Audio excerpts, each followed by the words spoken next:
I think it was a resilient group. We had a lot of adversity this year. We got hot early on, jumping out, 4 wins, 0 losses, and then that week we had 4 guys get called up and 2 guys get hurt, and right away, we're scratching and clawing there that first month and a half, and we continue to deal with a lot of call-ups and a lot of injuries, but the guys that came in, your Leo Thomases, Kazierskis, Baptistas over the course of the year, we had a lot of guys that helped us win games, that helped us win a division. It was every year in the coast, it gets tougher every year, it seems like, to win. There's a lot of parity.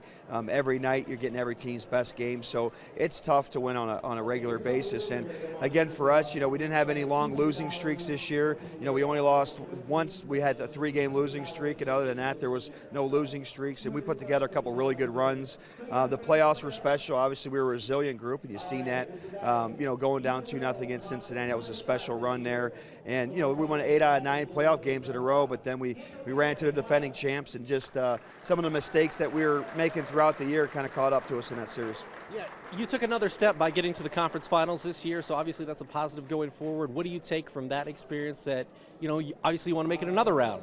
Well, it's about development. Our league, again, it's about development first and foremost. And we had a lot of guys, this is the deepest they've ever been in the playoffs at this level, and there was 11 players in their first pro playoff experience. So when you take a look at the development side, depending on how many of these guys you can get back, that really helps you out, because you've been now at this stage and the guys know what it's like, because you got to continue to elevate each and every series. And I thought you've seen some of those guys, and Allen that won a championship last year, your Gary Steffeses and those guys that have won a championship before, you've seen those guys, how they elevated in that series. And I think that's something that we can learn from.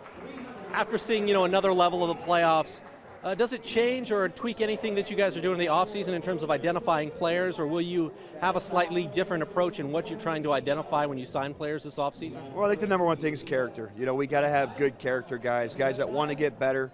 The worst thing for us and our coaching staff is getting guys that aren't hungry. You want to get hungry guys that want to learn and get better each and every day. I want guys to want to get called up. That's the most important thing. I don't think people understand that. You need guys to be hungry and want that, and that's what you want to surround yourself with. Yes, you're going to deal with call-ups, but you have to. That's how you get the best players in Fort Wayne and become incumbent. So you got to have a good blend of older guys and younger guys, and I think I'd like to really go after some higher end younger guys, next year, to bring in and pepper them in with some of our core guys. But, there's a lot of time to see where all this takes us. Recruiting is a summer-long process, and we've already begun it. All right. Anything else you'd like to add? Go Comets.